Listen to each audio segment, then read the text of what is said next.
Estimados colegas, este vídeo tem como objetivo resolver um problema relacionado com elutriação de partículas e faz parte da avaliação da disciplina ministrada pelo professor Edson de Operações Unitárias 1, da Universidade Federal do Rio Grande do Sul. Eu sou o Matheus, faço este trabalho em conjunto com a nossa colega Renata e somos alunos de Química Industrial. Sabemos que a elutriação é um processo de separação de sólidos, no qual um fluido em escoamento tem a capacidade de arrastar partículas de forma seletiva. Essa seletividade depende do tamanho e forma das partículas e da viscosidade e velocidade do fluido, assim como da densidade de ambos os componentes. Um elutriador é um equipamento utilizado industrialmente com o objetivo de realizar a separação e classificação das partículas de um material de acordo com o diâmetro das mesmas.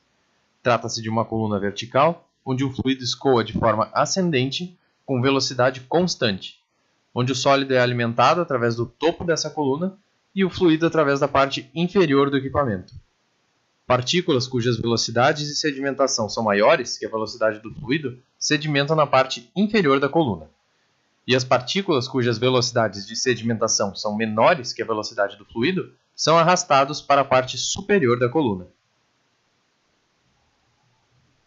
Em geral, vários elutriadores são associados em série, permitindo a separação das partículas de acordo com seus diâmetros, pois assim a vazão do fluido permanece constante e, devido a variações de projeto nos diâmetros dos tubos, temos diferentes velocidades para cada elutriador, possibilitando a decantação de partículas com diâmetros diferentes em cada segmento do sistema utilizado. Quanto menor a velocidade do fluido, menor serão os diâmetros das partículas que irão sedimentar no equipamento.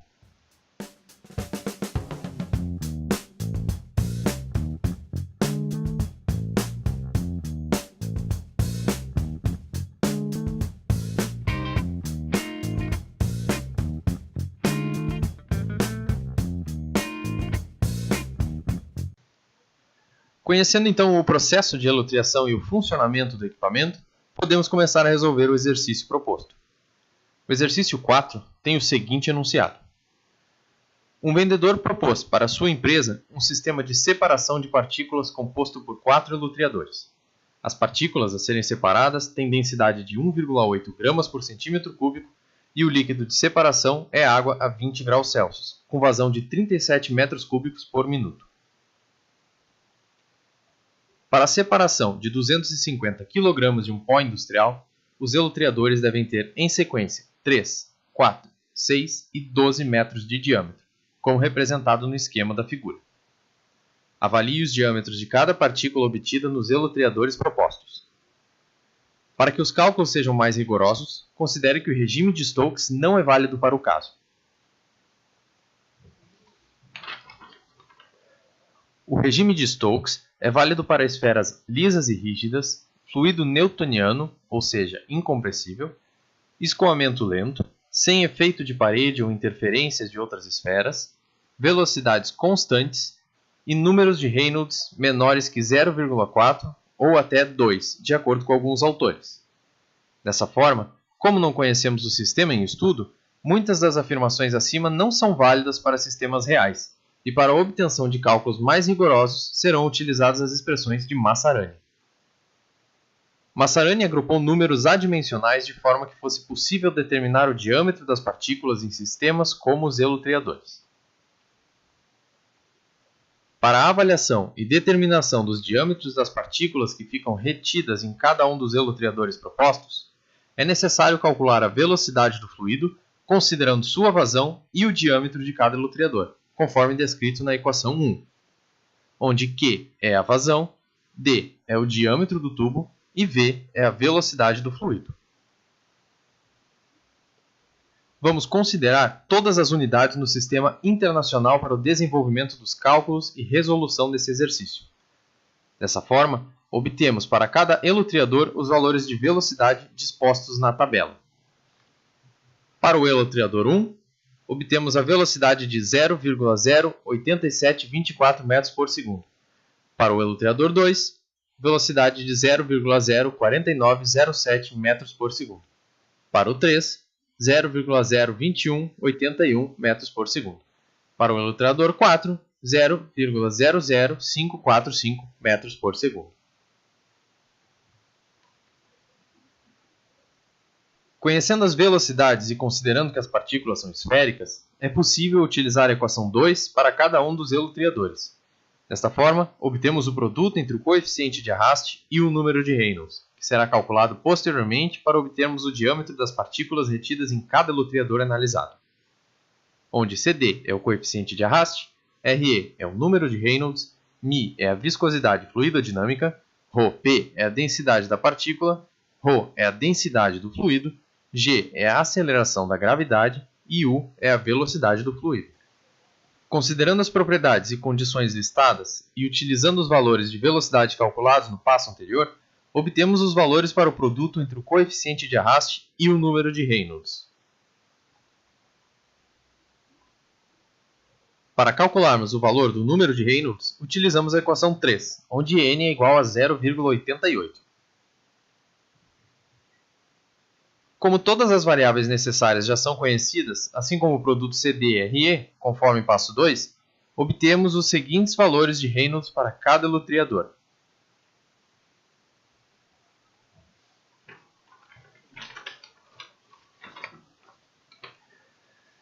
Finalmente, é possível obter o diâmetro das partículas retidas em cada um dos elutriadores utilizando a equação 4, que relaciona a densidade do fluido, a sua viscosidade, a velocidade da partícula e seu diâmetro.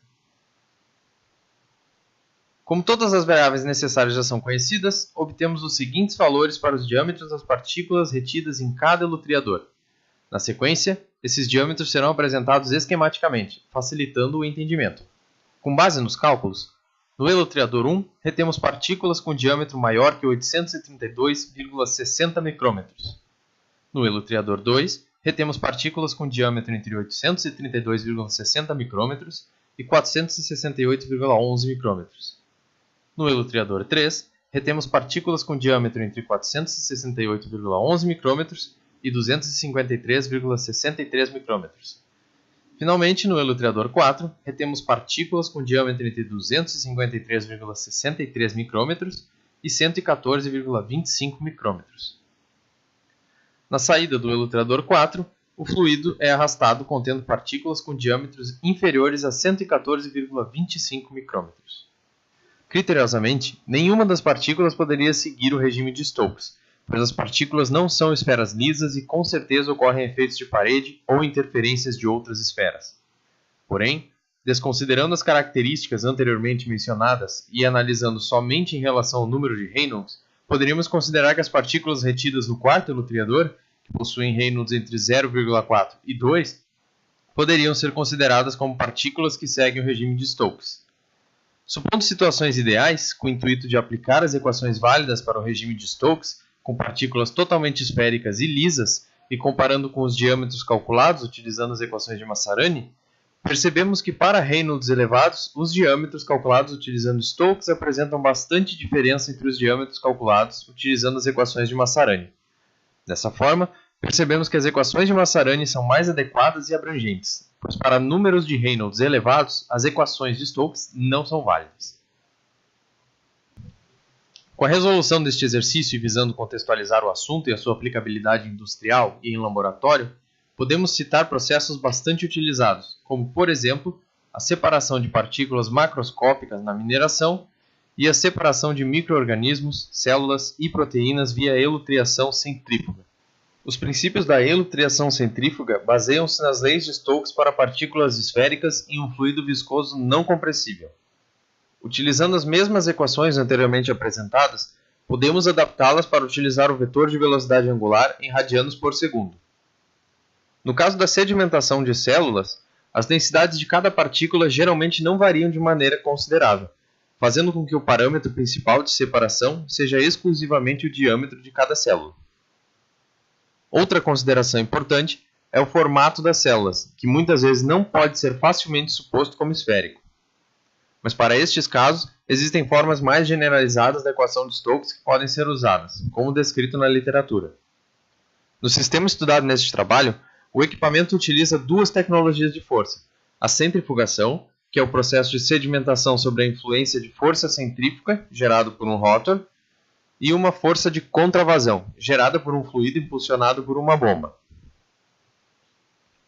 A separação ocorre em uma câmara de elutriação em formato de funil acoplado ao rótor.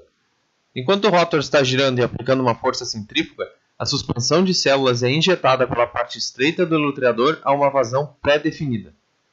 Enquanto o fluido escoa pela câmara em direção ao eixo de rotação, a sua velocidade diminui conforme o diâmetro da câmara aumenta, criando assim um gradiente de velocidades da parte estreita para a parte larga da câmara, agindo em oposição à força centrífuga.